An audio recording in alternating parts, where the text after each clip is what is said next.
સર્વે મુક્તોને હૈયાના હેતથી જય સ્વામિનારાયણ. ભલા મુક્તો, પ્રથમના 12મું વચનામૃત એટલે આપણી અવિદ્યાત્મક રૂપ, અજ્ઞાન રૂપ, અંધકારું ટાળીને મુક્ત થવાનું આ વચનામૃત છે. આપણે આ વચનામૃતમાં સાત્વિક, રાજસિક ને તામસ આ ત્રણેય પ્રકારના અહંકારથી મુક્ત થવાની વાત સાંભળી. આ વિશ્વની ઉત્પત્તિની વાત સાંભળી. હવે જે મહતત્વ થકી પંચ મહાભૂત ઉત્પન્ન થયા અને પંચ મહાભૂત અને 5 જ્ઞાનેન્દ્રિયો, 5 કર્મેન્દ્રિયો, 5 પ્રાણ ઇન્દ્રિયો, અંતઃકરણ અને સાથે મન, બુદ્ધિ, ચિત્ત અને અહંકાર, આ 4 અંતઃકરણ અને પંચભૂત, આ બધાએ મળીને એ મહાભૂત કહેવાય. એમાંથી દેવો, ઈશ્વરો અને જીવોના દેહ સર્જાય છે. ભગવાન સ્વામિનારાયણ અહીં કહે છે કે પરમેશ્વર એ પોતાની ઈચ્છાએ પહેરા થકા પોતાને અંશે કરીને ઈશ્વર અને જીવના દેહને સર્જે છે. અર્થાત ઈશ્વરો એટલે કે વિરાટ નારાયણથી આરંભીને મહાપુરુષ ને મહામાયા સુધીના ને ઈશ્વર ગણનામાં એક મતે છે. ઘણા પ્રધાન પુરુષ સુધી પણ એમની ઈશ્વરની ગણના કરે છે. ઈશ્વર એટલે કે જેને ઐશ્વર્યની ઈચ્છાઓ રહે છે એને ઈશ્વરો કહેવાય. જેને ભોગની ઈચ્છા રહે છે એને જીવ કહેવાય. ઈશ્વરો એટલે જીવ, ઈશ્વર, માયા, બ્રહ્મ અને પરબ્રહ્મ, આ 5 ભેદમાં જે ભોગ ઈચ્છા વાળા છે એ જીવ છે, ઐશ્વર્યની ઈચ્છા વાળા છે એ ઈશ્વરો છે, વચમાં માયા છે, ઉપર બ્રહ્મ થઈ અને પરબ્રહ્મને પામવાનું છે. એટલે 5 જે ચૈતન્ય તત્વો છે એ પૈકીનું ઈશ્વર એક ચૈતન્ય તત્વ છે, શાશ્વત છે, જેની ઉત્પત્તિ અને વિનાશ ન થાય એને સનાતન કહેવાય. પરંતુ ઈશ્વરોની ઉત્પત્તિ છે અને વિનાશ પણ છે એટલે એને સનાતન કહી શકાય નહીં. પરબ્રહ્મની અપેક્ષાએ ઈશ્વરો સમર્થ છે, પરંતુ બ્રહ્મ અને પરબ્રહ્મની અપેક્ષાએ એ ઘણા અસમર્થ છે. જ્યારે જીવની અપેક્ષાએ એ બ્રહ્માંડો ઉત્પન્ન કરી શકે એવા સમર્થ છે. જેમ આપણી અપેક્ષાએ સ્વર્ગ એ અમરલોક છે, મહાસુખરૂપ છે, પરંતુ એ જ સ્વર્ગ જ્યારે પરમાત્માના પરમધામની અપેક્ષાએ મહાભારતમાં નરક તુલ્ય પણ કહ્યો છે. નિર્યોગ સંતિ સ્વર્ગાદિ લોકાહ, આવું મહાભારતમાં ભીષ્મ પિતામહ કહે છે. એટલે આ બધું જે સમર્થપણું, અસમર્થપણું એ સાપેક્ષ છે, એ આપણે સમજવું પડે.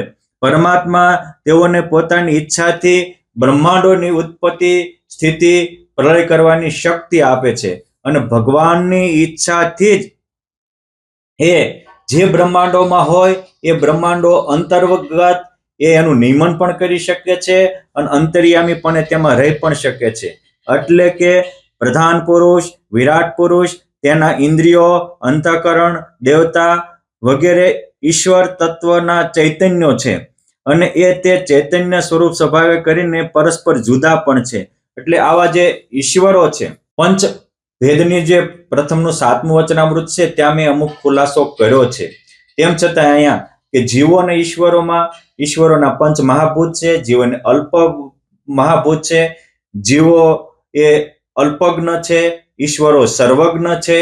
જીવો એ નિત્ય પ્રલયમાં નાશ પામે છે, ઈશ્વરો પ્રાકૃત પ્રલયમાં નાશ પામે છે. જીવના દેહ છે સ્થૂળ, સૂક્ષ્મ ને કારણ છે. ઈશ્વરોના દેહ છે વિરાટ, સૂત્રાત્મા અને અવ્યાકૃત છે. જીવને જાગ્રત, સ્વપ્ન, સુષુપ્તિ આ 3 અવસ્થા છે અને વિરાટ છે એને વિરાટ, સૂત્રાત્મા, અવ્યાકૃત આ 3 અવસ્થાઓ છે. જીવનું આયુષ બહુ અલ્પ છે, જ્યારે વિરાટ નારાયણનું દ્વિપ્રાર્ધ કાળ સુધીનું આયુષ્ય છે. આપણને એમ કહેવાય કે દ્વિપ્રાર્ધ કોને કહેવાય? એક પરાર્ધ એટલે શું, દ્વિપ્રાર્ધ એટલે શું? તો વિરાજના 100 વર્ષ એટલે કે 2 પછી 17 મીંડા ચડે ત્યારે એને એ જે સંખ્યા થાય એને પરાર્ધ કહેવાય છે. બગડા આગળ અર્થાત એકડા આગળ 18 મીંડા ચડે એને એક પરાર્ધ કહેવાય અને પછી પાછા ફરીને એટલું, એટલે કે બગડા આગળ એટલા મીંડા ચડાવીએ ત્યારે એ પરાર્ધ કાળ કહેવાય છે. આ પરાર્ધ કાળ પર્યંતનું ઈશ્વરોનું આયુષ્ય છે. આમ ગણના કહીએ તો આપણા 4 યુગની એક ચોકડી કહેવાય. કળિયુગના 4,32,000 વર્ષ હોય, એમાં 4,32,000 મૂકો એટલે 8,64,000 વર્ષ એ દ્વાપર યુગ થાય. એમાં 4,32,000 ઉમેરો એટલે 12,96,000 ત્રેતા યુગ થાય. એમાં પાછા 4,32,000 ઉમેરો એટલે 17,28,000 વર્ષ એ સતયુગના થાય. આ ત્રણેયના ભેગા કરો તો 43,20,000 વર્ષ થાય. આ 4 યુગની એક ચોકડી ગણાય. અને આવી 1000 ચોકડી જાય ત્યારે વિરાટ નારાયણનો એક દિવસ થાય. એટલે વિરાટ નારાયણની 1000 ચોકડી જાય ત્યારે આપણા 4 અબજ ને 32 કરોડ વર્ષ થાય. અને જેવડો દિવસ હોય એટલી જ રાત્રિ હોય. એટલે 8 અબજ ને 64 કરોડ વર્ષ આપણા જાય ત્યારે વિરાટ નારાયણનો એક દિવસ થાય. અને જેવડો એક આવડો દિવસ એવડા એવો એ પ્રમાણે એનો એક મહિનો, એવું વર્ષ અને એવા 100 વર્ષ સુધી આ ઈશ્વરો જીવે. એટલે ત્યાં સુધીની એની આવરદા હોય. એટલે અહીંયા ભગવાન સ્વામિનારાયણ કહે છે કે વિરાટ પુરુષના એક દિવસમાં 14 મન્વંતર થાય છે. આપણને એમ થાય કે મન્વંતર એટલે શું? તો ઇન્દ્ર અને મનુ આ બંનેનો સરખો સમય. મન્વંતર એક સમયનું માપ છે. 2 મનુના જન્મ વચ્ચેનો સમય અને 1 મનુની કારકિર્દીનો સમય એને મન્વંતર કહેવાય. 4 યુગ મળીને એક મહાયુગ એટલે કે એક ચોકડી થાય. અને આવા 71 ચોકડી જાય ત્યારે એક મન્વંતર થાય. અને આવા 14 મન્વંતર જાય ત્યારે વિરાટ બ્રહ્માનો એક દિવસ થાય.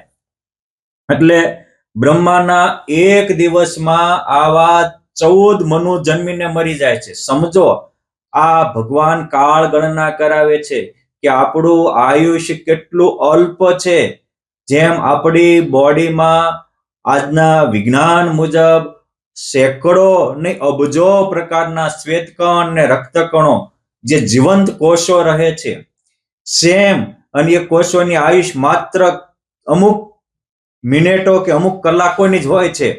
એ જ રીતે વિરાટ નારાયણની દ્રષ્ટિએ આ મન્વંતરની કથા, મનુ મહારાજ કે જે 71 ચોકડી રહે ને એ એક દિવસમાં 14 જન્મીને મરી જાય છે. એ આવડી મોટી આયુષ વાળા નથી. તો મારીને તમારી એ વિરાટ નારાયણની આગળ શું ગણના? માટે કાળ ગણના કરી અને આ દેહથી આપણને છૂટા પાડવા ભગવાન માગે છે. આ વચનામૃત મુક્તિ માટેનું છે કે તમે સમજો, સત્ય સમજાય. તાત્વિક રીતે સમજો કે સીધું સમજો, આ જન્મા એનું મૃત્યુ નિશ્ચિત છે. આ દેહ ધૂળનો છે, સગા સંબંધી ધૂળના છે, આપણે બનાવેલા ઘર બાર વાડી બધું ધૂળનું છે. અને ધૂળનું અંતે એક દિવસ ધૂળમાં મળીને જ જંપશે. આ સંસાર સપના જેવો છે.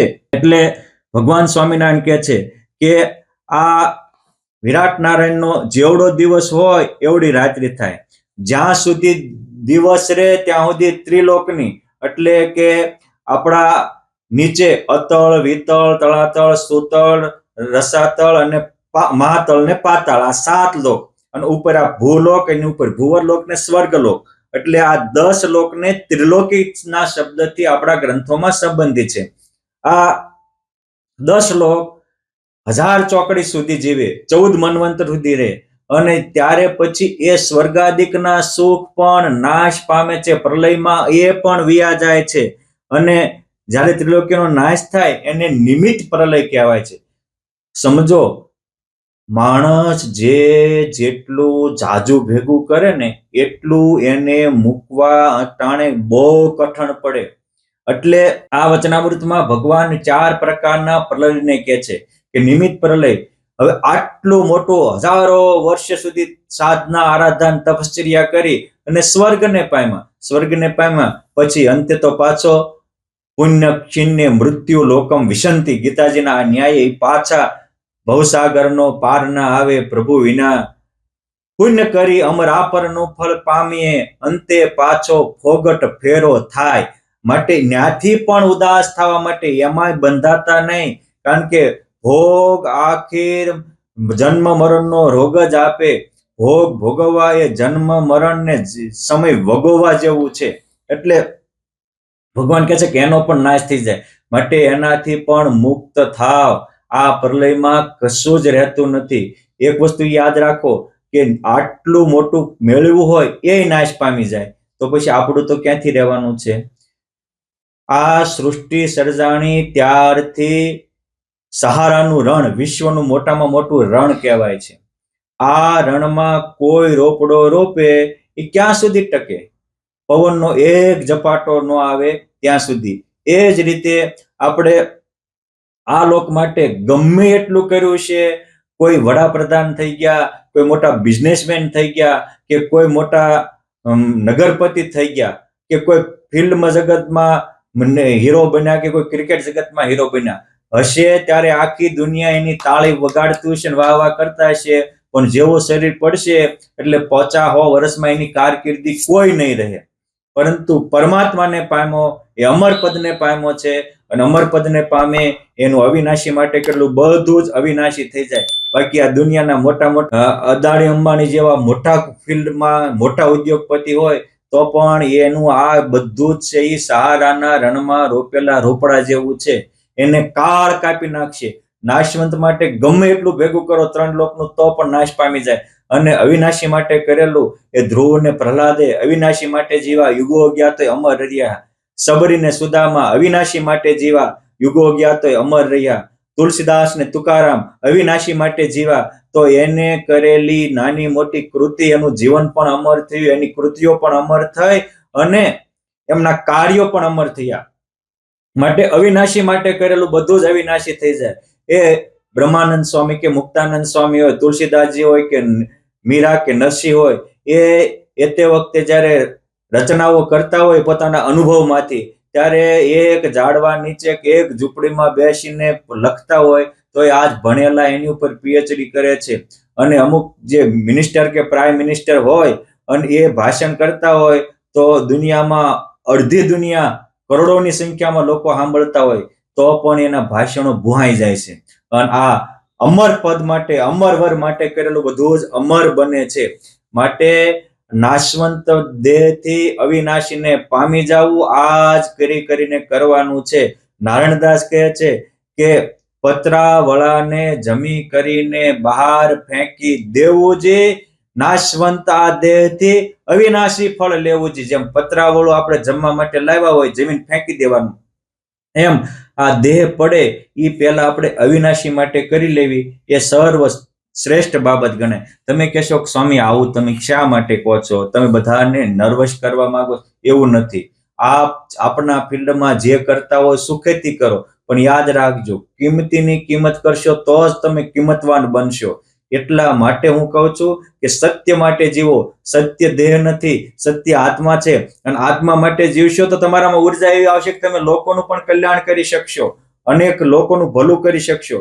માટે હંમેશા આપણી મેન્ટાલિટી બદલો. આ પ્રલયનું વર્ણવીને ભગવાન આપણને બીવરાવવા ના માંગતા નથી, આપણને નિર્ભય અને નચિંત કરવા માંગે છે, આપણને છતાં દેહ મુક્ત કરવા માંગે છે.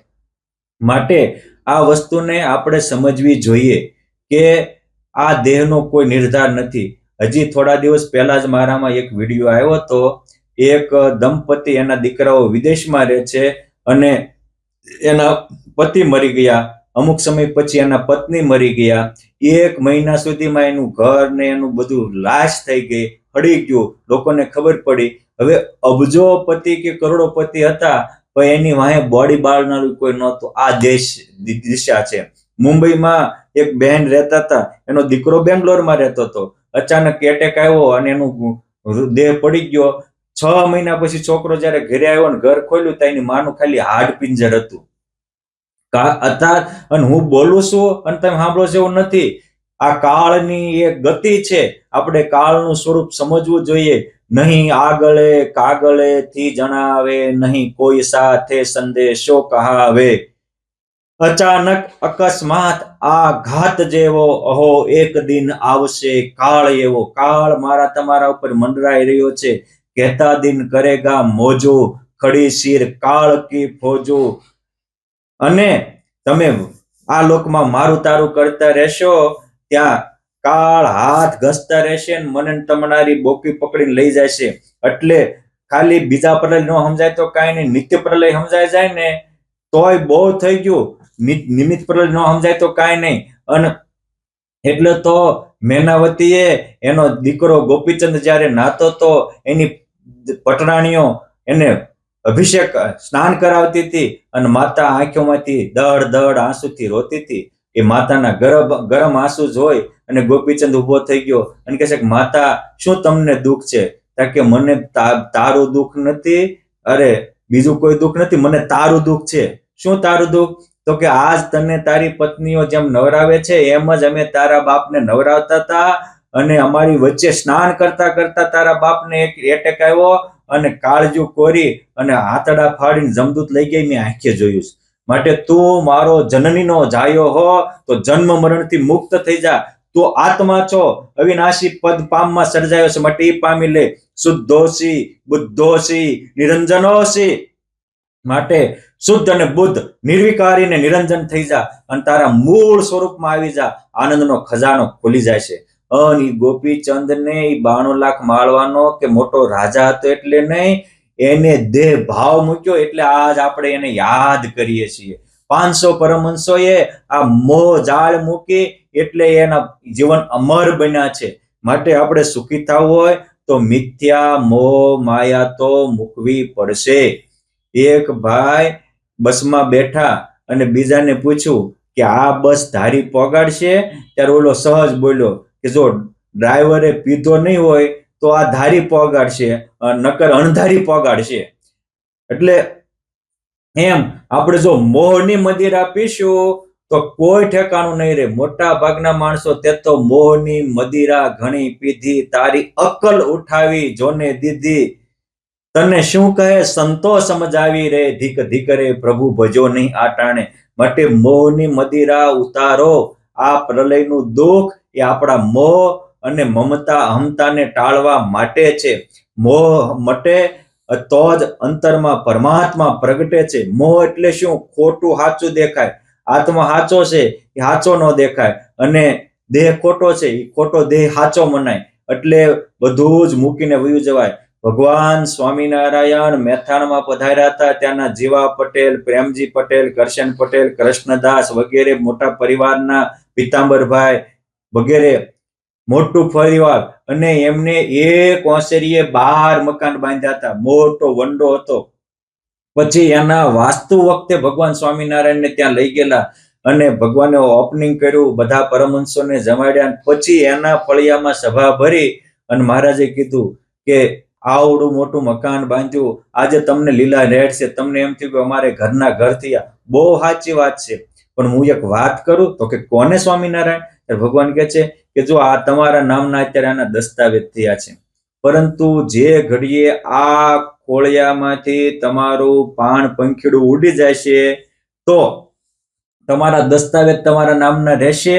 તમારા દસ્તાવેજ હશે ને એ પણ ચેન્જ થઈ જશે અને આ દેહમાંથી તમારા જ કુટુંબો તમને હળગાવી દેશે. માટે આ મમતા ન રાખો. ભગવાન સ્વામિનારાયણ કહે છે કે અમે વલ્લભીપુર ગયા હતા. વલ્લભીપુરના રાજા હરભમસિંહ ગોહિલ હતા. એમના દીકરા એમના પરિવારમાં મોટીબા વગેરે મહાન ભક્તો હતા. એના કારણે અમે જ્યારે ગયા ત્યારે વલ્લભીપુરના પાદરમાં મોટો પેલા ફરતો ગઢ હતો અને એ ગઢમાં મોટા મોટા 2.5 ફૂટની પાટીઓ અને આમ ઓલું પથ્થર ઘડેલા હતા. એને કાઢી કાઢીને રાજમહેલ ચણાવવા લઈ જતા. ત્યારે ભગવાન સ્વામિનારાયણ કે અમે પૂછ્યું દરબારને કે આ ગઢ કોને બનાવ્યો? તો કે પૂર્વે શિલાદિત્ય રાજા થયા એને બનાવેલો, પરંતુ પછી તો વલ્લભીપુરનું ધનોત પનોત નીકળી ગયું. આખા આવા સિટી ભગવાન કે નાશ પામી જાય. મહારાજ કે આ દરબાર જેની દરબાર ગઢમાં એ તે વખતે ગઢ બાંધ્યો છે એનો એક કઈ દીકરો હતો તો તમને કોઈને લેવા દે? તો કે ના, તો ન લેવા દે. ત્યારે ભગવાન કહે છે જો તો ખરા કાળ કેવો છે કે આટલો મોટો 8 ફૂટનો પહોળો અને 12 ફૂટની ઊંચાઈ વાળો ગઢ બાંધ્યો તો એને તોડી નાખ્યું ને આજ એ ગઢનો પાણો કોઈ હાચવવા તૈયાર નથી. એમ આપણે ગમે એટલું કર્યું છે તો અંતે કોઈ આપણને હાચવવા તૈયાર નહીં થાય. એવી પરિસ્થિતિ આવીને ઉભી રહેશે. માટે સમજવું હોય તો સમજો. અને એ ભગવાન સ્વામિનારાયણના શબ્દો એના કાળજામાં કોરાઈ ગયા, અને એટલે મેથાણમાંથી પછી 12 પરમહંસો થયા હતા. પીતાંબરાનંદ સ્વામી, નિમાનંદ સ્વામી, શુદ્ધાનંદ સ્વામી, નાના સ્વરૂપાનંદ સ્વામી, નાના ચૈતન્યાનંદ સ્વામી, મોટા પ્રજ્ઞાનંદ સ્વામી વગેરે. આટલું જ કે આ આપણા નામના દસ્તાવેજો આપણા હાથમાં નથી રહેવાના, પરંતુ એકવાર પરમાત્માને પામી જાવ તો એ આપણા હાથમાં રહેવાનું છે. અને હાથે તે સાથે જાવું છે રે જાવું છે, જાવું છે નિદાન, ભજ ભગવાન રે જીવ જાવું છે. માટે સમજવું હોય તો સમજી લેજો. ગોપીચંદને એની માતાએ કીધું એટલે નિષ્કુળાનંદ સ્વામીએ લખ્યું કે જનની જીવો રે ગોપીચંદની પુત્રને પહેર્યો વૈરાગ, ઉપદેશ આપ્યો એની પેરે લાગ્યો સંસારીડો આગ. માટે આ સંસાર તો સપના જેવો છે.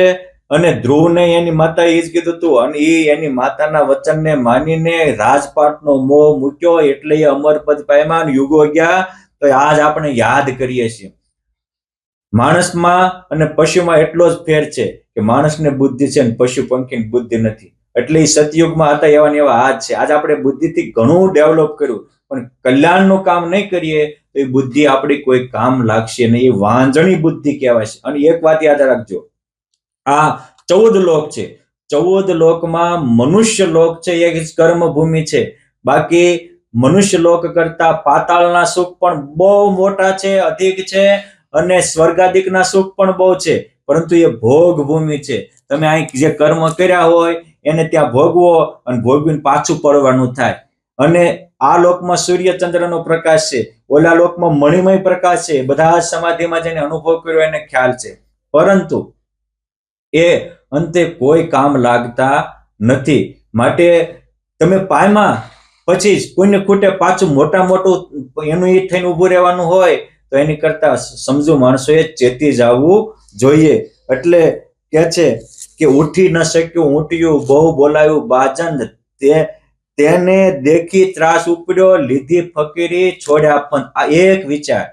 મોટું સૈન્ય લઈને જતો તે વખતે બાજનશાહ બાદશાહ ને 13 તુમડાનું લશ્કર હતું, અને એટલે કે એનું લશ્કર હાલ્યું જતું, તુમડું મૂકો તો રજથી એક તુમડું ભરાઈ જાય, પછી બીજું મૂકો બીજું ભરાઈ જાય, ત્રીજું મૂકો ત્રીજું ભરાઈ જાય, એમ 13 તુમડા એની રજથી ભરાઈ જાય. આવડું આવે ત્યારે એના લશ્કરનું હરું આવે. આટલો મોટો લશ્કર અને રાજા હતો, પરંતુ હાકડા રસ્તે જતા ઊંટિયું મરી ગયું એ જોવા ગયા ત્યારે એમના જે કોઈ દિવાન હતા એ કે છે કે महाराज ये मर गया है. कि क्या मर गया है? इसमें तो पैर है, मुंह है, पेट है, सब है. तो कि इसमें से रूह निकल गया, आत्मा जीव निकल गया. तो कि ऐसा ऐसा क्यों हो गया? तो कि तो सृष्टि का क्रम है. और सुनिए, ये ऊंट का नहीं, एक दिन आपका भी रूह निकल जाएगा तो आपकी यही परिस्थिति होगी. तो मैं भी मर जाऊंगा. એને મરવું એ ખબર નહોતી, અને આપણે તો કેટલાયને શમશાનની ચિત્તામાં હળગાઈ આવ્યા હોય, છતાં આપણી બુદ્ધિ જાગતી નથી. માટે આ સમજવા જેવું વચનામૃત ભગવાન સ્વામિનારાયણ સમજાવે છે કે પ્રલયને વિચારો, અને આને વિચાર કર્યો તો કે તો હું અમરપદ ન પામી જાઉં. બાદશાહ તો કેટલાય થયા છે, પરંતુ એને આ મિથ્યા મોહ મૂક્યો, એટલે બાદનશાહ બાદશાહ ઇતિહાસમાં અમર થયા. ભરતરી રાજા 92 લાખ માળવાના ધણી હતા, અને એને એક પિંગલા દાસીએ દગો કર્યો. અમરફળ બહુ વાત પ્રસિદ્ધ છે, પરંતુ આજે આપણને કેટલાને આ દગો થતો હોય છે. તમે એવું ન માનતા કે કુટુંબીઓ સગા દગા ન કરતા હોય, લગભગ ને પોતાના નજીકના જ દગા કરતા હોય છે. પહેલા મીઠું મીઠું બોલી સંબંધ બાંધી, અને પછી તમે પૈસા કે અમુક આપો એટલે તરત બૂચું મારી દે. મારી પાસે એવા તો કેટલાય આવેલા છે કે સ્વામી મારા ભત્રીજે આમ કર્યું, મારા ભાણીએ આમ કર્યું, ઘણા કે મારા કાકાએ આમ કર્યું, ઘણા કે મારા મિત્રએ આમ કર્યું. અને તમને બધાનો અનુભવ થતો હોય છે, પણ આપણને આટલો અનુભવ થવા છતાંય મોહ મટતો નથી. ધન્યવાદ હું ભરતરીને આપીશ કે એકવાર એની પત્નીએ દગો દીધો એટલે તરત બધી મૂકીને વહી ગયો કે આ સંસાર આવો છે. ભોગો ન ભોગતા વયમેવ ભોગતા, આશા ન જીર્ણા વયમેવ જીર્ણા, એમ કરી નીકળી ગયા. માટે આજે ભલે ન દેખાતું હોય, ભગવાન સ્વામિનારાયણ કહે છે વચનામૃતમાં કે સારંગપુરના 15માં કે જેમ ધરતીમાં બીજ છે, અને એ બીજ અત્યારે ભલ ન દેખાતું હોય, પરંતુ જ્યારે વરસાદ વરસશે અને યોગ સંયોગ આવશે ત્યારે એની મેથે ઉગી નીકળશે. એમ આ ત્રણ લોકના બધા સુખો અત્યારે ભલ ન દેખાતા હોય. નિષ્કુળાનંદ સ્વામી કીધું કે ઉષ્ણ ઋતે અવની ઉપરે બાર ન દેખે બીજ, પણ ઘન વર્ષે વન પાંગરે, એવો આ લોકનો વિષય ને વિકાર છે. માટે આ વિકાર ને વિષય વાસના તો મૂકવી જ પડશે.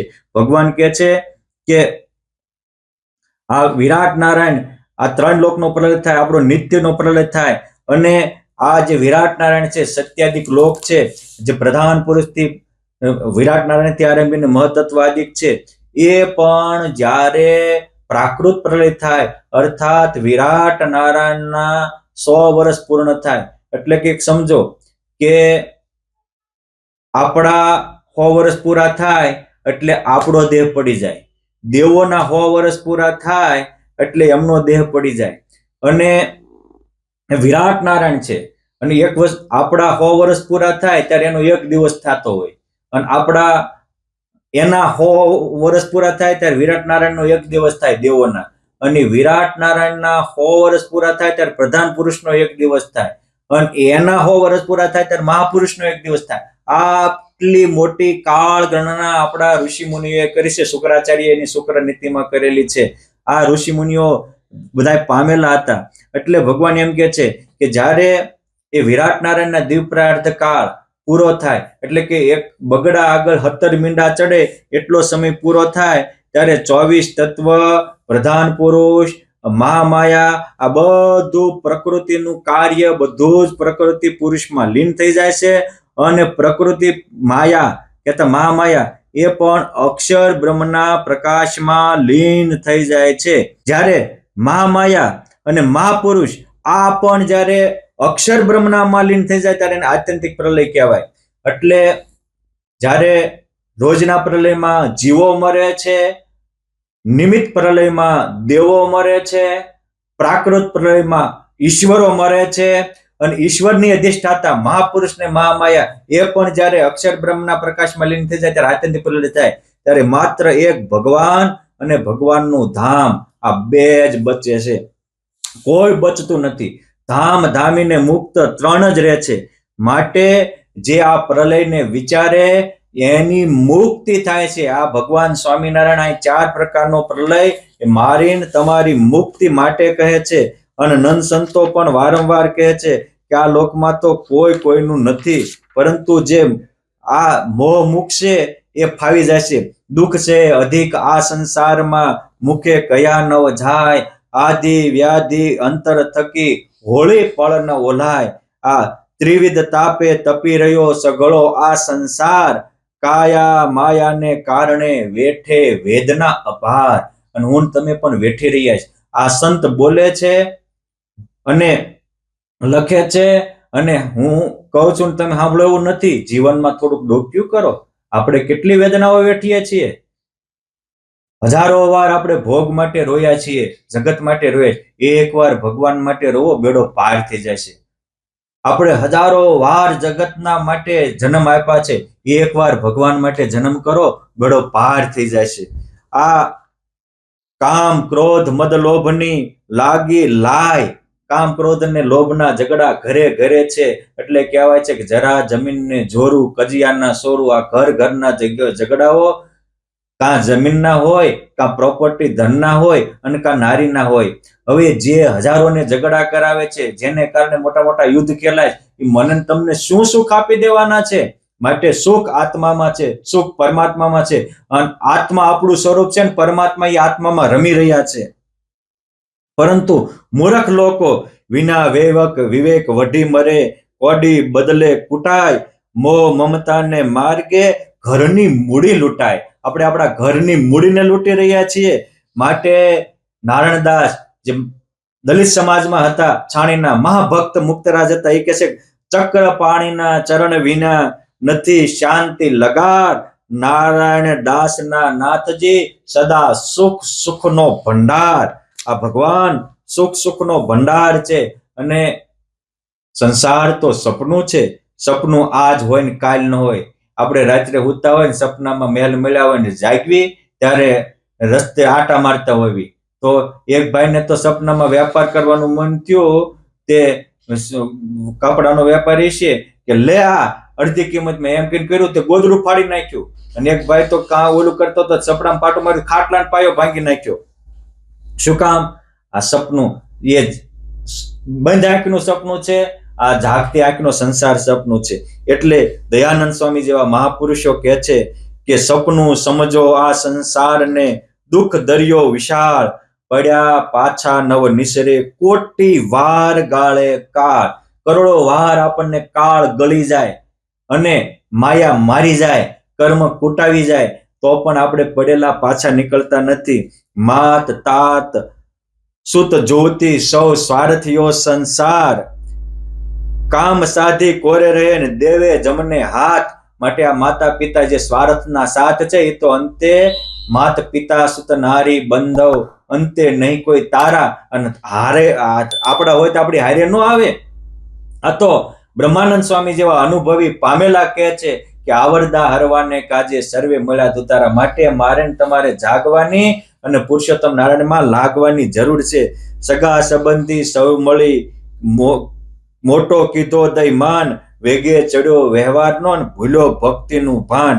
માટે ખાન પાન સુખ સહેજમાં રહેતો હૈયે ઉલ્લાસ, દયાનંદ કે હરિ નો ભજો અને અંતે નરકે થશે નિવાસ.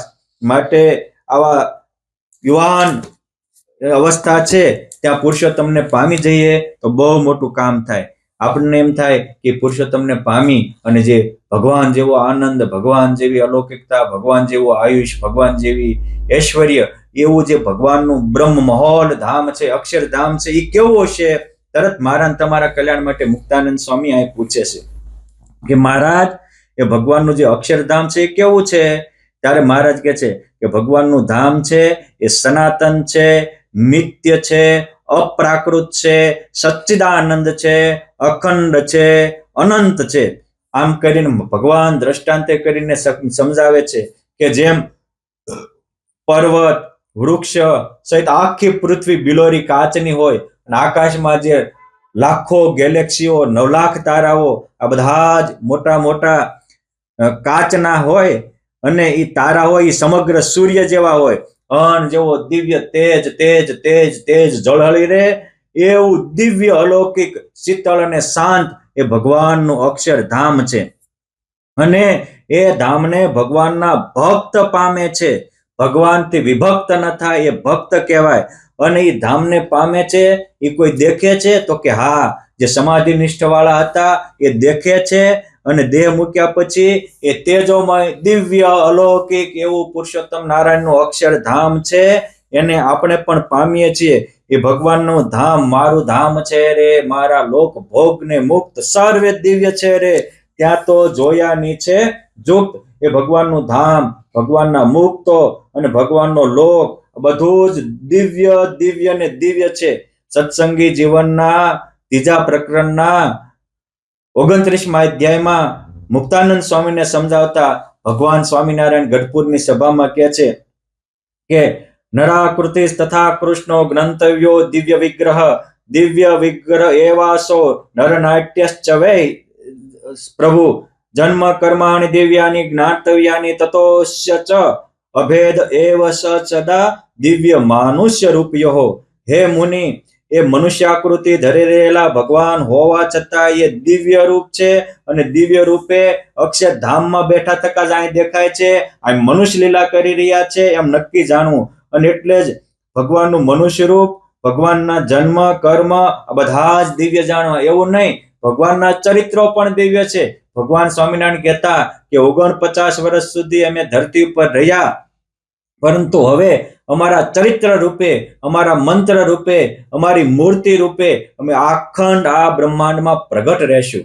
ચરિત્ર રૂપ હમ રહત સદાઈ, આપ ઈચ્છા કરહી તાઈ, પ્રત્યક્ષ મૂર્તિ મોક્ષ કરે જૈસો, ચરિત્ર રૂપ હમ કરત હિ તૈસો. જન્મ કર્મ ચ મે દિવ્યમ એવમ યો વેત્તિ તત્વતઃ, દેહમ ત્યક્તા પુનર્જન્મ નેતિ મામેતિ સોર્જુન. ભગવાનના જન્મ, ભગવાનના કર્મ, ભગવાનના ચરિત્ર, ભગવાનના ગુણો, ભગવાનના ઐશ્વર્ય પ્રતાપ, પુરુષોત્તમ નારાયણે ચલાવેલું સમાધિ પ્રકરણ બધું જે દિવ્ય જાણે છે એ છતાં દેહ પુરુષોત્તમ નારાયણને પામી જાય છે, એનું પુનરાગમન રહેતું નથી.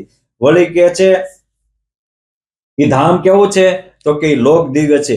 દિવ્યમ કૃષ્ણસ્ય રૂપમ ભવતિ ચ સતતમ તસ્ય લોકોપી દિવ્ય. ભગવાનનો લોક દિવ્ય છે, એનું ધામ દિવ્ય છે. દિવ્ય ભોગાશ્ચ ભોગાન્યપી ભગવતસ્ય દિવ્યાની સંતિ.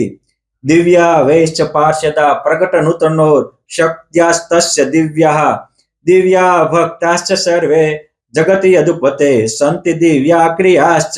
હે મુક્તાનંદ સ્વામી, એ ભગવાનનું સ્વરૂપ દિવ્ય છે, એમનું ધામ દિવ્ય છે, એમના મોક્તો દિવ્ય છે, એ ધામમાં રહેલા લોક પદાર્થ વસ્તુ દિવ્ય છે, એમના સુખ પણ દિવ્ય છે. અને એ સ્વેચ્છાથી ધરતી ઉપર પ્રગટ થયેલા પુરુષોત્તમ નારાયણની આકૃતિ દિવ્ય છે, એમની શક્તિઓ દિવ્ય છે.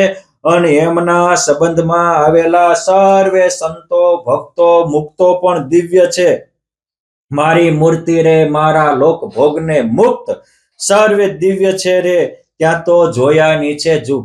મારા બાપ, ત્યાં અક્ષરધામમાં તો જોયાની જુગતી છે જ, પરંતુ જ્યાં સુધી આપણે જે છીએ ઈ આપણને દિવ્ય નહીં મનાય, આ લોકનું દિવ્ય નહીં મનાય, ત્યાં સુધી પરલોકમાં દિવ્ય પ્રાપ્તિ થવાની નથી. માટે સુખી થવું હોય તો સમજી વિચારી અને ભગવાનના ધામ ને દિવ્ય છે એ જ રીતે આ લોકમાં પણ બધાને દિવ્ય માનવું, એ જ આપણે સમજવાનું છે. કરીને આટલું જ કરવાનું છે. અને અહીં કહે છે ને કે સમાધિ વાળા દેખે છે. અમદાવાદમાં પહેલા પ્રદક્ષિણામાં આ ભગવાનનો તખતો હતો. આ જે તખતો છે એ ત્યાં હતો. આનો બહુ મોટો ઇતિહાસ છે. અમદાવાદમાં પાર્ષદ કેશર ભગત હતા. આ કેશર ભગત જે અમદાવાદ કાળુપુર સ્વામિનારાયણ મંદિરમાં આચાર્યશ્રીની હવેલી છે, એ હવેલીના ત્રીજા માળે બારીના ઝરૂખામાં રવેશમાં બેઠા હતા. રાત્રિનો 12-12:30 સમય હતો અને એ માળા ખેરતા હતા. અને મારા બાપ રાત્રે ઉઠીને આવી રીતે ભજન કરતા હોય અને ભગવાનને ઝંખતા હોય, એને ભગવાન આવો અનુભવ આપે. હવે રાત નકરી ભોગનું ચિંતન કરતા હોય અને ભોગ માટે જીવતા હોય, એને હું ધૂળ આવો અનુભવ થાય. માટે અનુભવ લેવો હોય તો એની રીતે આપણે જેને ભગવાન અનુભવ આપે છે એ માર્ગે ચાલીએ તો આપણને અનુભવ થાય. એક વસ્તુ યાદ રાખજો, એક ડોક્ટર બન્યા તો બીજા ડોક્ટર બની શકે, એક કલેક્ટર બન્યા તો બીજા કલેક્ટર બની શકે, એક એન્જિનિયર થયા તો બીજા બની શકે, પણ ક્યારે? જે ડોક્ટર બન્યો એ જે રીતે ભણ્યા, એને જે રીતે પરીક્ષા આપી, એને જે રીતે ડોક્ટરી લેટના અનુભવોને અનુસર્યા અને એ જેવું રિઝલ્ટ લાવ્યા એવું રિઝલ્ટ લાવ્યા, ત્યારે એ બની શકે છે. એ જ રીતે એક ધ્રુવજી કે પ્રહલાદ બની શક્યા, એક ગોપાળાનંદ સ્વામી બ્રહ્માનંદ સ્વામી થઈ શક્યા, એક દાદા ખાચર કે પરોધાગ મોટી બાપ લાડુબાપ બની શક્યા, આપણે પણ બની શકીએ. પરંતુ એ જે રીતે ભગવાનને જ કેન્દ્રમાં રાખીને જીવતા હતા, પુરુષોત્તમ નારાયણની જ ઉપાસના કરતા હતા અને પુરુષોત્તમને જ ભજતા હતા અને એની સામે ગમે એવી ચેલેન્જ આવે તો વિચલિત નહોતા થતા, તારે એ ધામને પામ્યા છે. આ કેશર ભગતે પોતાની નાની ઉંમરમાં ગૃહ ત્યાગ કરેલો, અયોધ્યા પ્રસાદજી મહારાજ જેવા આચાર્યોને સેવેલા અને કવિ માવદાનજી એમને મળેલા અને માવદાનજીને એને આ વાત કરેલી. એટલે કવિ માવદાનજીએ આ પોતાની આ કેશર ભગતની વાત બ્રહ્મ સંહિતા, જે બ્રહ્માનંદ સ્વામીનું જીવન લખ્યું એમાં બ્રહ્માનંદ સ્વામીના શિષ્ય હોવાથી એને બ્રહ્મ સંહિતામાં આ વાતને નોંધી છે. હવે એ ત્યાંથી જતા હતા અને ભગવાન સ્વામિનારાયણના 4 પાર્ષદો આવ્યા અને બારીની રવેશમાંથી એને ઉપાડી ગયા અને વિમાનમાં બેસાડ્યા. પછી સત્યલોક, સ્વર્ગલોક, બીજા બધા જ વૈકુંઠ, ગોલોક, આ બધા જ ધામો દેખાડ્યા અને સર્વથી પર અક્ષરધામને દેખાડ્યું. અને આ તો સમાધિનો અનુભવ છે. ભગવાન સ્વામિનારાયણે પણ પરમહંસોને સમાધિ કરાવી હતી, હજારોને સમાધિઓ કરાવી હતી. અને સમાધિ સ્વરૂપ નિષ્ઠાનું પ્રકરણ છે. સમાધિ પ્રકરણ એટલે સ્વરૂપ નિષ્ઠાનું પ્રકરણ છે. લોકો અને પુરુષોત્તમનું સ્વરૂપ સમજાય તો જ તેનું કલ્યાણ થાય. અને મહારાજ તો કહેતા હતા કે દૂસરે જો અવતાર હુઆ હૈ वो तो कुछ कार्य कारण वास्ते हुआ है, और अक्षराधिपति जो मेरा अवतार हुआ है वो तो जीव को ब्रह्मरूप करने के वास्ते ही हुआ है. અને બ્રહ્મરૂપ થાય એ જ પરબ્રહ્મના પરમાનંદને પામી શકે. બ્રહ્મરૂપ થાય એમાં જ સાચી પરાભક્તિનો અધિકાર આવે છે. બ્રહ્મરૂપ થાય એનું જ આત્યંતિક કલ્યાણ થાય છે. અને બ્રહ્મરૂપ થાય એ જ પરબ્રહ્મને યથાર્થ સમજી શકે છે. દેહરૂપ તો ક્યારેય સમજી શકતો નથી. અને દેહરૂપને તો કોઈ ખાચું સમજનારા હોય એમાં પણ હજાર શંકા કુશંકા થાય છે. કેમ જે અમુક વસ્તુ ચર્ચાથી નહીં ઉપાસનાથી અનુભવ થાય છે, અને ઉપાસના કરવી હોય તો એમાં આપણે સમય આપવો પડે છે, ચેલેન્જને ઝીલવી પડે છે. એ પ્રહલાદને એના પિતાએ 3 લોકના રાજ્યનું ચેલેન્જ આપી તોય તે એને ન ચેલેન્જ સ્વીકારી. કેટલી એની બુદ્ધિ સ્થિર હશે. આ તત્વનું વચનામૃત બુદ્ધિની સ્થિરતા માટે પણ કહે છે. આ બધું જ દેખાડ્યું. પછી અક્ષરધામમાં લઈ ગયા અને પછી ભગવાન સ્વામિનારાયણના એ પાર્ષદો વહેલી સવારે કાળુપુર મંદિરથી સમથિંગ 5 થી 6 કિલોમીટર દૂર ગુલાબ ટેકરી આજે પણ છે, એ ટેકરી ઉપર એને મૂકી અને પાર્ષદો અદ્રશ્ય થયા. પછી એમને દીવા જોયા અને ત્યાંથી ગુલાબ ટેકરીથી ચાલ્યા.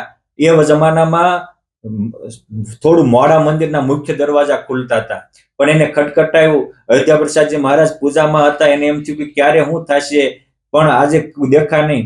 પછી કેશર ભગત આવ્યા, મંદિરમાં દર્શન કર્યા, આચાર્ય મહારાજ પાસે ગયા અને આચાર્ય મહારાજને કહ્યું કે આજે તો આવી રીતે થયું, હું રવેશમાં બેઠો હતો અને ભગવાન મને તેડી ગયા અને મને આવી રીતે બધા જ ધામોના દર્શન કરાવ્યા.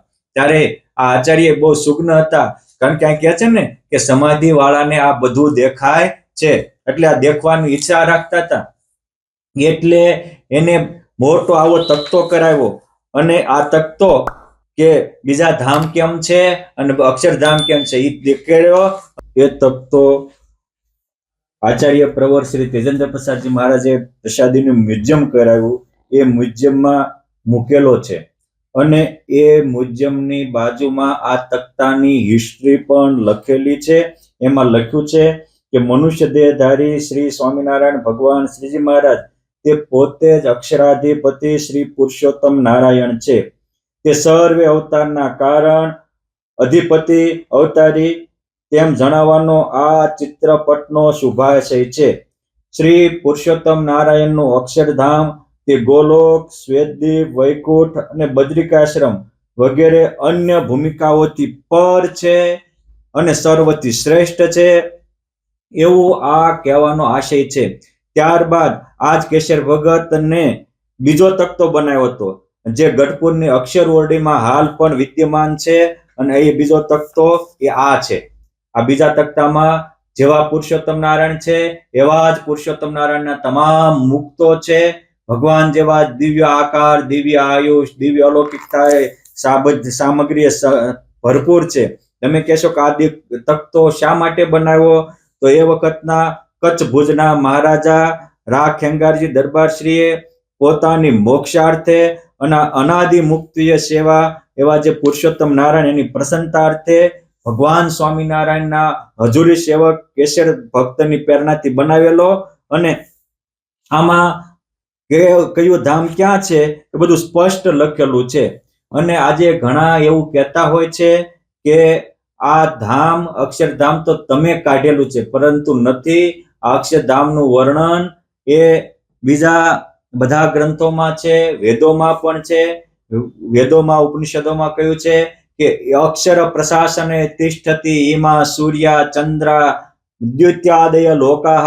અક્ષરધામના પ્રશાસનમાં આ સૂર્ય, ચંદ્ર, 14 લોક, નદી, પર્વતો બધા જ તિષ્ઠિત રહેલા છે.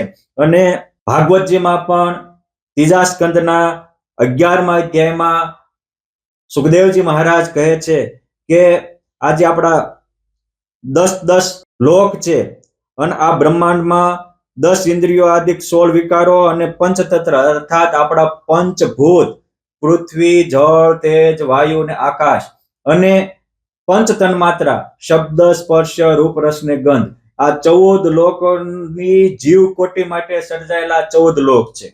અને એ 14 લોક પૂરા થાય એટલે પૃથ્વીનું એક આવરણ પૂરું થાય છે. આ વાત ભગવાન સ્વામિનારાયણે 46ના આકાશ્યાદિકની ઉત્પત્તિના વચનાવતમાં પણ વિસ્તારથી કહી છે.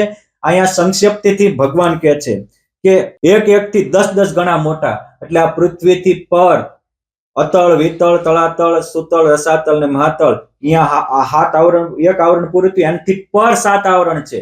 અને ઉપર આ ભૂલોક, પછી ભોરલોક, સત્યલોક, ધનલોક, તપલોક, મહરલોક ને સત્યલોક, અને એનાથી પર 7 આવરણ છે.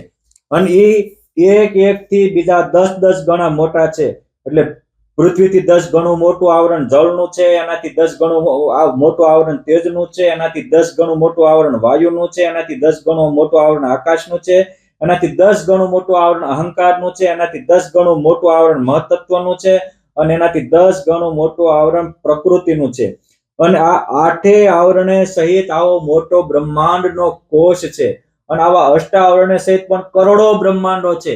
એટલે ભગવાન સ્વામિનારાયણે લોયાના 12મા વચનામાં કીધું કે અષ્ટાવરણે સહ એવા જે અનંત કોટી બ્રહ્માંડ જેના એક રોમના છિદ્રમાં પરમાણુની પેઠે ઉડતા ફરે છે, એવું જે પુરુષોત્તમ નારાયણને રહેવાનું ધામ, તે અક્ષરધામ રૂપે થકો જે પુરુષોત્તમ નારાયણની ઉપાસના કરે એને ઉત્તમ નિર્વિકલ્પ નિશ્ચય કહેવાય. આ ઉત્તમ નિર્વિકલ્પ નિશ્ચય થાય ત્યારે જ આત્મા પરમાત્માને પામે છે.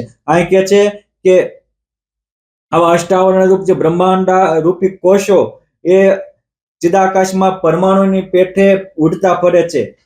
એ અંડકોષો નાના થઈ જતા નથી, પરંતુ ચિદાકાશની બ્રહ્મધામની અક્ષરધામની મોટાઈની આગળ આ બધા જ આવા નાના રજકણ જેવા જણાય છે. એને વેદાદિક સદગ્રંથો મહાપુરુષાદિક સર્વ કારણના કારણ અક્ષર બ્રહ્મ શબ્દથી કહે છે. તદાહુ અક્ષરમ બ્રહ્મ સર્વ કારણ કારણમ વિષ્ણોર્ધામમ પરમમ સાક્ષાત પુરુષસ્ય મહાત્મનઃ. માટે એ પરબ્રહ્મ અક્ષર બ્રહ્મ સદા પુરુષાકાર સર્વાંતર્યામી પરમાત્માનું પરમ નિવાસ સ્થાન છે. સંપ્રદાયમાં હજારોની સંખ્યામાં કીર્તનો છે. એમાં આજ મારે ઓરડેના 4 પદ અનુપમ અદ્વિતીય છે. એમાં પણ છેલ્લા 2 પદ એક આપણે જે પામીને શું કરવાનું છે એનું વર્ણન, ભગવાનના સ્વરૂપનું વર્ણન કરે છે, અને 4થું પદ એ પામવાનો રસ્તો બતાવે છે. પરંતુ એમાં કહ્યું છે કે મારું ધામ છે રે મારા લોક ભોગને મુક્ત, સર્વે દિવ્ય છે ત્યાં તો જોયા નીચે જુક્ત. વળી આ કેવું છે તો કે મારું ધામ છે રે અક્ષર અમૃત જેનું નામ, સર્વે સામરથી રે શક્તિ ગુણે કરી અભિરામ. ભગવાનનું ધામ છે એ સર્વ શક્તિ યુક્ત છે, સર્વે સામર્થ્ય યુક્ત છે, અને સર્વે સદગુણોને ઠરવાનું ઠામ છે. અતિ તેજોમયી રે રવિ શશી કોટિક વારણે જાય, શીતળ શાંત છે રે તેજની ઉપમા ન દેવાય. એ ધામને કોઈની ઉપમા દેવાય નહીં, એવું દિવ્ય અલૌકિક અને અનુપમ છે, જેનું વર્ણન આપણે 12મા વચનામૃતના અંતિમ પેરેગ્રાફમાં કર્યું. અને આપણા નંદ સંતો પર નિષ્કુળાનંદ સ્વામી 64 પદીમાં કહે છે કે તેહ ધામને પામીને પ્રાણી પાછું પડવાનું નથી રે, સર્વ પર છે સુખની ખાણી, કેવું કહીએ એને કથી રે. અનંત મુક્તો આનંદે ભર્યા રહે છે પ્રભુજીને પાસ, સુખ સુખ સુખના દરિયા ત્યાં વસી રહ્યા વાસ. આવું સુખ સુખને સુખના દરિયા, જે સુખની શી કહું વાત કહી નથી જાતી, એક સુખ સંભાળતા આજ ફાટે મારી છાતી. આ અનુભવીના અનુભવનો રણકાર છે, માટે અનુભૂતિને કોઈ ખોટી ન કરી શકે. પુરુષોત્તમ નારાયણે માત્ર કેશર ભગતને જ નહીં પણ અનેકને સમાધિઓ કરાવી હતી, અને સમાધિમાં જાતા ત્યારે જે ઇતર ગ્રંથોમાં લખ્યું છે કે સબ કારણ અવતાર શ્રી કૃષ્ણ કુ કહત સબ, પણ તિનસે દેખે પાર ધર્મ કુંવર ઘનશ્યામ કુ. એનાથી પણ પાર અક્ષરધામ છે. એ અનુભવીના દેખેલાનો અનુભવનો રણકાર છે. અને આધારાનંદ સ્વામી સાગરમાં પણ લખે છે કે આનંદ આનંદ અપાર, આનંદ કો નહીં પાર તા. એટલો બધો ત્યાં આનંદ છે. અને એ હરિજન ધ્યાની કહન આત જાત નિજ ઘર હી જીમી. જેમ આપણે ઘરમાં રોજ સવારે સાંજે આવતા જતા હોય, એમ હજારો લોકો અક્ષરધામમાં જાતા આવતા અનુભવતા, એને પોતાનું વર્ણન કર્યું છે. નાના નાના બાળકો પણ અક્ષરધામનું વર્ણન આવી રીતે કરતા હતા. અને આ જ વસ્તુ ભગવાન સ્વામિનારાયણે વચનામૃતોમાં કહી છે. અને આના જ આ તખ્તાઓ છે, આ બંને તખ્તાઓ એના છે.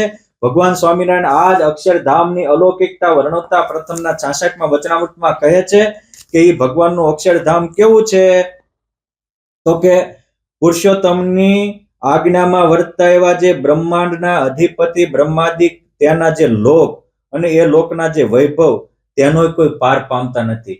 ઇન્દ્રાદિક સ્વર્ગના લોકનો હોય એનો કોઈ પામતા નથી. અરે આ લોકમાં કોઈ મોટા અબજોપતિ હોય, મોટા બિઝનેસપતિ હોય, એની પાસે કેટલા રૂપિયા હોય એને એની ગણના ન હોય, તો આ સ્વર્ગાદિકના પાર ન પામે.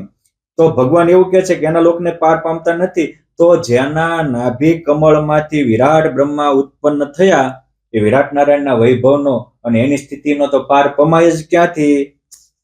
અને અનંત કોટી જે વિરાટ નારાયણ, તેના સ્વામી જે પુરુષોત્તમ ભગવાન, તેનું જે અક્ષરધામ કે જેને વિશે આવા અનંત કોટી બ્રહ્માંડો એક એક રોમમાં અણુની પેઠે ઉડતા પડે એવું ભગવાનનું પરમ ધામ છે, જેના રોમ સુછિદ્રમાં અણુસમા બ્રહ્માંડ કોટી ફરે એવું અક્ષરધામ છે. અને ભગવાન સ્વામિનારાયણ તો એના પણ કારણ છે, એના પણ પ્રેરક છે, એના પણ પ્રકાશક છે અને એના પણ નિયામક છે. અને આ ભગવાનનું ધામ કેવું છે, તો ભગવાન સ્વામિનારાયણ મને તમને સમજાવવા માટે એક અહીંયા જાણી જોઈને શબ્દ પ્રયોગ કરે છે. આપણા ગ્રંથોમાં લખ્યું છે, વાસુદેવ મહાત્મ્યમાં લખ્યું છે કે ગોલોકની મધ્ય અક્ષરધામ છે. એટલે ભગવાન આ કહે છે કે કીડીની મધ્ય હાથી મોટો દેખાય છે. એટલે કીડીની દ્રષ્ટિએ, અર્થાત એવી હજારો કીડીઓ હોય તો એ હાથી એના કરતા મોટો છે. અને હાથીની મધ્ય ગિરનાર પર્વત મોટો છે. ગિરનાર પર્વતની મધ્ય હિમાલય પર્વત મોટો છે. હિમાલય પર્વતની મધ્ય મેરુ પર્વત મોટો છે. અને મેરુ પર્વતની મધ્ય લોકાલોક પર્વત મોટો છે. આ મધ્ય શબ્દ એટલે કેન્દ્રવર્તી સ્થાને હોય એવું નથી, એની દ્રષ્ટિએ. અને એવા હજાર ગિરનારની જેવડો એક હિમાલય થાય, એવા હજાર ગિરનારની જેવડો એક મેરુ પર્વત થાય, એવા હજારો મેરુ પર્વતની જેવો એક લોકાલોક પર્વત થાય. કેમ છે? લોકૃ દ્રિપ્તે ધાતુમાંથી આ લોકાલોક પર્વત બન્યો છે. લોકૃ એટલે એક બાજુ જેનો પ્રકાશ છે, આ નવલખ તારાઓ, સૂર્ય, ચંદ્ર, ગેલેક્સીઓ, એક બાજુ પ્રકાશ, અને બીજી બાજુ તો અંધકાર છે. અને લોકાલોક પર્વતની પાર પૃથ્વીનું પહેલું આવરણ થાય. એટલે ભગવાન કહે છે કે આ એક એક આવરણ છે. જેમ પૃથ્વીનું કારણ જળ તે તેના થકી મોટું છે અને એનાથી સૂક્ષ્મ છે, અને એવી જ રીતે જળનું કારણ તેજ, તેજનું કારણ વાયુ, વાયુનું કારણ આકાશ, આકાશનું કારણ અહંકાર, અહંકારનું કારણ મહતત્વ, મહતત્વનું કારણ પ્રધાન અને પુરુષ, અને પ્રધાન ને પુરુષનું કારણ મૂળ પ્રકૃતિ અને મૂળ પુરુષ, અને એનું કારણ અક્ષર બ્રહ્મ, અને આ સર્વનું કારણ અક્ષર બ્રહ્મ છે. અને તે અક્ષર બ્રહ્મ એ પુરુષોત્તમ નારાયણને રહેવાનું ધામ છે. માટે આ પણ મારે ને તમારે સમજવું જોઈએ, કારણ કે ધામો તો ઘણા છે, ઇતર ધામો પણ છે, અને આ ભગવાનનું અક્ષરધામ પણ છે. માટે આ ધામમાં આપણે સમજવું જોઈએ કયું ધામ કેટલું છે, કેમ છે, અને એની રીતે આપણે સમજી અને આપણે સમજીએ તો કોઈ પ્રશ્ન આવે નહીં. પરંતુ આ વસ્તુને આપણે સમજીએ નહીં અને મને સમજાણું એ સાચું અને બીજાને સમજાણું એ ખોટું, તો એમાંથી કોઈ પ્રશ્નનો ઉત્તર નીકળે નહીં. માટે ડાયા માણસોએ આ સમજવું જોઈએ. બ્રહ્મવૈવર્ત પુરાણમાં બ્રહ્મખંડમાં 17મા અધ્યાયના 62મા શ્લોકમાં એવું કહ્યું છે કે ગોલોકધામ કેવું છે, તો કે ઉર્ધ્વમ તુ સર્વ બ્રહ્માંડાત વૈકુંઠમ સત્યમીરિતમ તસ્માદ ઉર્ધ્વમ ગોલોક 50 કોટી યોજન. કે એક બાજુ ગોલોકની જમણી બાજુ 50 કરોડ કોટી યોજન નીચે વૈકુંઠ છે, ડાબી બાજુ શિવલોક છે, અને એ 1 કોટી યોજનના વિસ્તાર વાળા છે બંને લોક. અને ગોલોકધામ છે એ 50 કોટી યોજન ને વિસ્તાર વાળો છે. કોઈ જગ્યાએ 3 કોટી યોજન વિસ્તાર વાળો પણ લખ્યો છે. પરંતુ ગોલોકે ચાથ વૈકુંઠે શ્વેતદ્વીપે મનોહરે યદ્ઐશ્વર્યમ બ્રહ્મપુરે શ્રવ્યમ તમ આહુત તસ્માત પરોહ. માટે આ રીતે આપણે ભગવાનના જે ધામ છે એને સત્સુંગ પર્વત છે, વિરજા નદી છે, એનું સસીમ છે. જ્યારે અક્ષરધામનું વર્ણન પુરુષોત્તમ નારાયણે આવી રીતે અસીમ કર્યું છે. અને એ અક્ષરધામના સાધર્મપણાને પામ્યા એવા અનંત મુક્તો રહે છે. અને એ અનંત મુક્તો કેવા છે કે અનંત કોટી મુક્તો ભગવાનને સેવા થકા રહે, સેવામાં રહે છે. અને એ ભગવાનના સેવક અક્ષરધામના જે મુક્તો છે એના પણ એક એક રોમને વિશે અનંત કોટી સૂર્ય જેવો પ્રકાશ છે. જેના સેવક મોટા એવા હોય તો એમના સ્વામી જે પુરુષોત્તમ ભગવાન, એનો તો મહિમા કેમ કહેવાય. અને એ પુરુષોત્તમ નારાયણ અક્ષરધામમાં રહ્યા થકા જ પોતાની ઈચ્છાએ કરીને અહીંયા મનુષ્ય આકારે દર્શન દે છે. એટલે કે સ્વામિનારાયણ ભગવાન એ અક્ષરધામના અધિપતિ છે, અને પોતાની યોગ કળાએ કરીને તેઓ અહીંયા મનુષ્ય જેવા દેખાય છે, પણ કદી મનુષ્ય હોતા નથી. એ તો જેવા દિવ્ય પ્રતાપે યુક્ત છે. અને એના સંબંધમાં આવેલા સ્થળ, સેવક, વસ્ત્ર અલંકારો અને ખાનપાદિક આ બધા જ સ્થાન, સેવક અને મુક્તો બધા જ નિર્ગુણ છે, બધા જ કલ્યાણકારી છે. આવા પુરુષોત્તમ નારાયણ એ મને તમને મળ્યા એ મારા ને તમારા બહુ મોટા સદભાગ્યનું વાત છે. આ અક્ષરધામનું વર્ણન ભગવાન સ્વામિનારાયણે ગરડા મધ્ય પ્રકરણના 42મા વચનામૃતમાં પણ કહ્યું છે અને બીજી ઘણાને પણ આ ભગવાનને અનુભૂતિ કરાવી હતી. માટે મારે તમારે સમજવું જોઈએ. અને એ અક્ષરધામ હું છું અને મારામાં પ્રગટ ઘનશ્યામ છે. ભગવાનના ધામને પામવું એ સ્થાન બદલવાની વાત નથી, સ્થળ બદલવાથી નહીં, આપણી સમજણ બદલવાથી સ્થિતિ બદલે છે અને અનુભૂતિ થાય છે. માટે અને સ્થિતિ બદલવા માટે હું કોણ છું? હું પુરુષ નથી, હું સ્ત્રી નથી, હું આ મારું નામ નથી, આ મારું ગામ નથી, આ મારી જ્ઞાતિ નથી, હું જાડો નથી, હું પાતળો નથી, હું વજનદાર નથી, હું હલકો નથી. માટે આ જે મિથ્યા ભ્રમ છે એને છોડી અને હું તો અક્ષરધામ છું ને મારામાં પ્રગટ ઘનશ્યામ છે. હું અનાદિ મુક્ત છું ને મારામાં અનંત મુક્તો સાથે પુરુષોત્તમ નારાયણ પ્રત્યક્ષ પ્રમાણ બિરાજમાન છે. ગુણાતીતાનંદ સ્વામી કે એટલું સમજાય એમાં સાંખ્ય યોગ બધા ગ્રંથો આવી ગયા. બીજું, હું સ્વતંત્ર નથી, હું પરતંત્ર છું. કોને પરતંત્ર? પરતંત્ર છીએ જ, પણ આપણે માયાને નહીં, પુરુષોત્તમ નારાયણને આધીન છીએ, એટલે પુરુષોત્તમ નારાયણ જેવા છીએ. અને આ બે સમજણને ઉખાડવા માટે જ ભગવાન સ્વામિનારાયણ નિજાત્માનમ બ્રહ્મરૂપમ આ શિક્ષાપત્રીમાં મને તમને આજ્ઞા કરી છે. બ્રહ્માહમ કૃષ્ણ દાસોસ્મી, બ્રહ્મરૂપ એવો હું પુરુષોત્તમ નારાયણનો દાસ છું. અક્ષરધામ એવો હું પુરુષોત્તમ નારાયણને આધીન છું. પ્રભુ મારામાં પ્રકાશી રહ્યા છે અને મારામાં રહ્યા થકા અનંત કોટી બ્રહ્માંડોને નચાવી રહ્યા છે.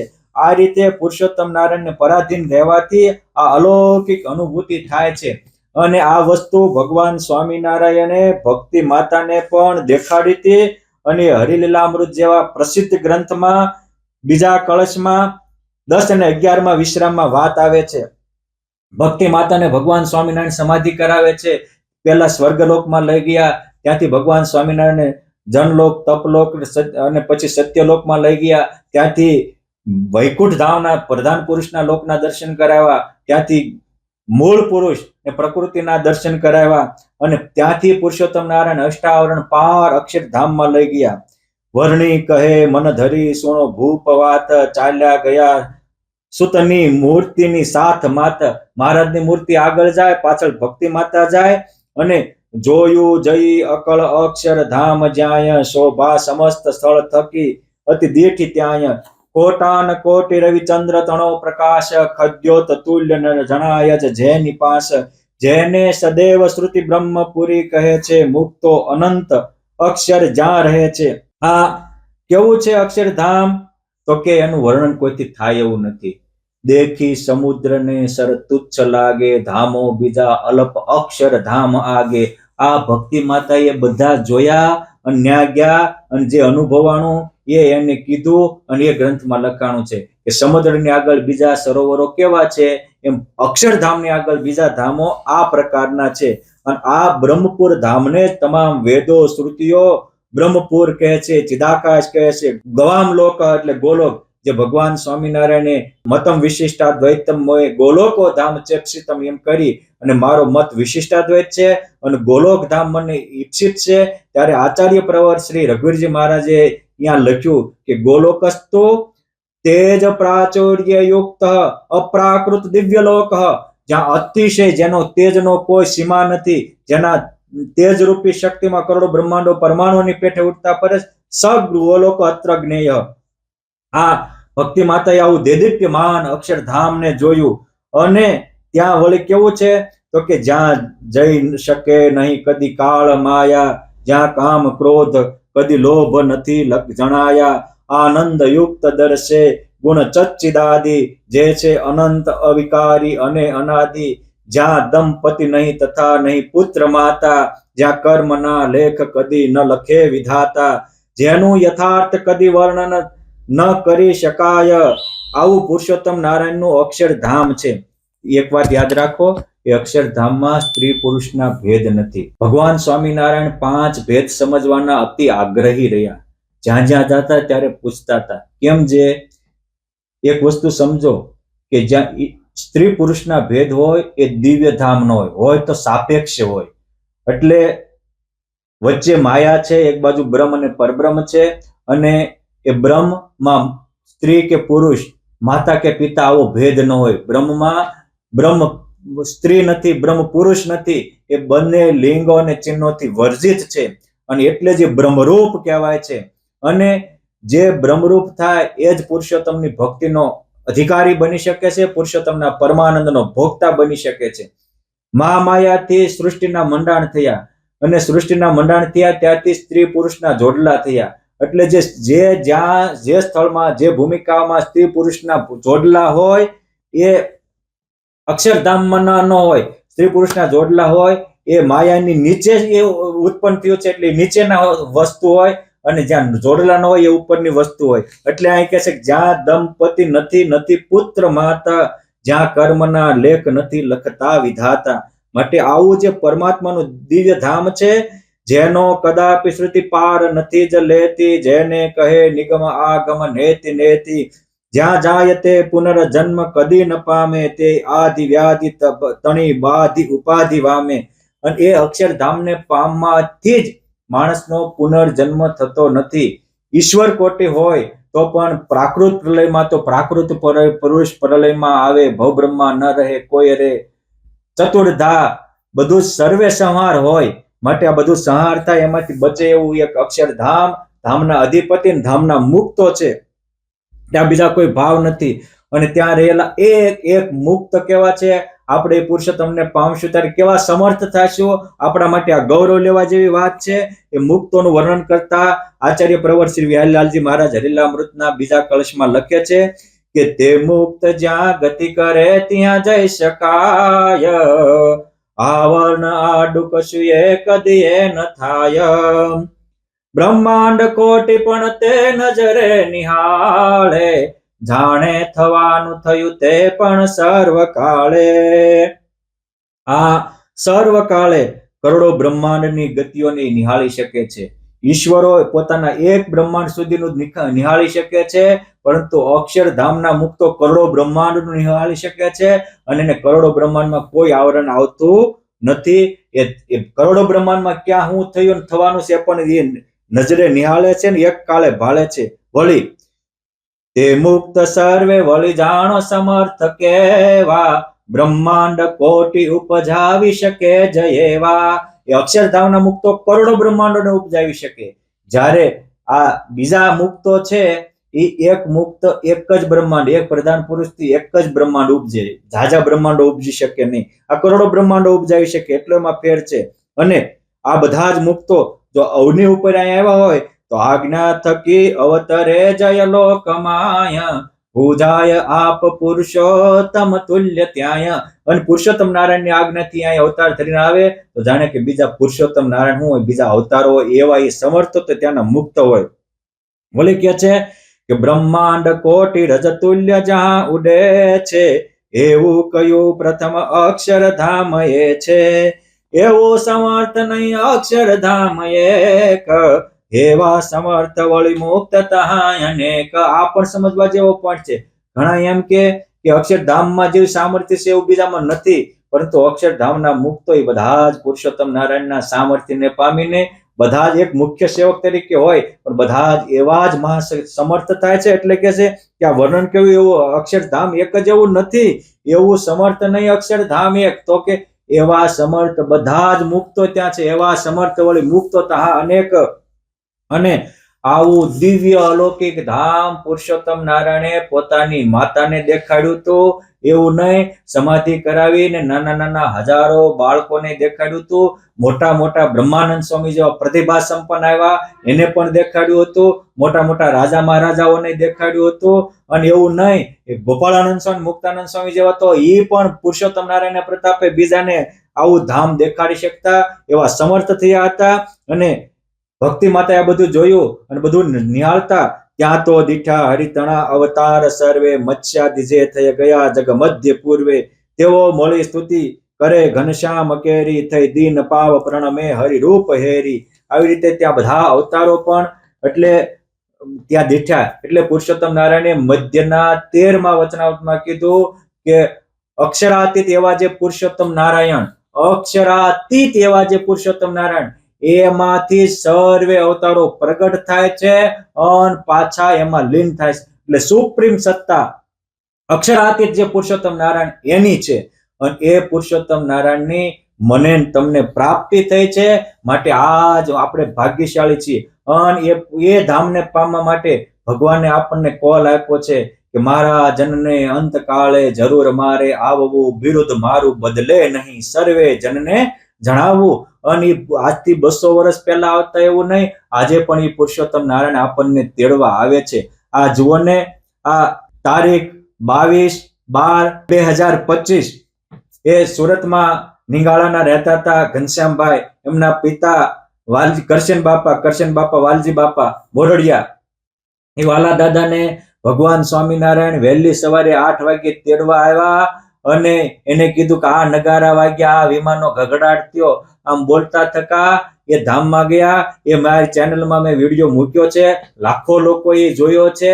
આજે પણ પુરુષોત્તમ નારાયણ આવી રીતે અનેકને તેડવા આવે છે. અમારા મંડળમાં પૂજ્ય ભજન સ્વામી હતા, એ અમેરિકામાં એક્સિડન્ટ થયો અને હોસ્પિટલમાં હતા અને અંતકાળે બોલ્યા કે આ મહારાજ મને તેડવા આવ્યા, એમ કહીને ડંકો વગાડીને ધામમાં ગયા હતા. આજે ઘણા એવા ભક્તો હોય છે. રાજકોટ ગુરુકુળમાં પૂજ્ય ભંડારી સ્વામી હતા, એ કે મારે ભીમ એકાદશીને દિવસે જ આવું છે, મેં ભંડાર કરીને બધાને ખૂબ જ જમાડ્યા છે, માટે તેથી રસ લાવો. અને 70 મણ કેરીનો રસ કઢાવી બધા જ વિદ્યાર્થીઓને પોતે પીરશો, બધા સંતોને પોતે પીરશો અને પછી સાંજે 4 વાગે ધામમાં ગયા. આ સ્વામિનારાયણ સંપ્રદાય માટેની ગૌરવ લેવા જેવી બાબતો છે. સુરતમાં ધીરુભાઈ કોટડિયા છે, એમના બાપા વલ્લભ બાપા હજી ગયા વર્ષે ધામમાં ગયા ત્યારે તે વંદુના પદ બોલતા બોલતા આ મહારાજ આવ્યા છે, હું જાઉં છું એમ સ્મરણ કરતા કરતા ધામમાં ગયા. અને સુરતના ઉદ્યોગપતિ રાકેશભાઈ દુધાત, એમની માતુશ્રી ગયા વર્ષે ધામમાં ગયા. એ કે છે એમના પરિવારજનોને કે વંદુના પદ બોલો. વંદુના પદ બોલ્યા પછી ગોપાળાનંદ સ્વામીનું ભક્ત ચિંતામણીનું 142મું પ્રકરણ બોલાવ્યું, ફરીને વંદુના પદ બોલ્યા અને વંદુના પદ બોલ્યા પછી કહે છે કે આ મહારાજ અનંત મુક્તો સાથે મને તેડવા આવ્યા, હું ધામમાં જાઉં છું. આવા તો આ સંપ્રદાયમાં ઘરે ઘરે અનેક પ્રસંગો બને છે અને બનતા રહેવાના. કેમ જે પુરુષોત્તમ નારાયણના વરદાન કોઈથી ખોટા જાય નહીં. માટે આ મહારાજના વરદાનનો લાભ લેવો હોય તો આ વચનામૃતમાં જે રીતે મહારાજે કીધું છે એ રીતે આપણે સમજીએ અને જે ધામમાં ગયા અને સમાધિ કરાવીને અનુભૂતિ કીધી છે એ અનુભૂતિને સત્ય માની અને આપણે જો નિષ્ઠા અને પાવરથી વર્તશું તો આપણો પણ પુરુષોત્તમ નારાયણ બેડો પાર કરશે. એટલે આ મહારાજ પ્રથમના 12માં કહે છે કે સમાધિ વાળા જે ભક્તો એને દેખે છે અને પુરુષોત્તમ નારાયણ પણ પોતાના ભક્તોને દિવ્ય ધામને પમાડે છે. ઇતિ વચનામૃતમ ગરડા પ્રથમ પ્રકરણનું 12મું થયું. જય સ્વામિનારાયણ.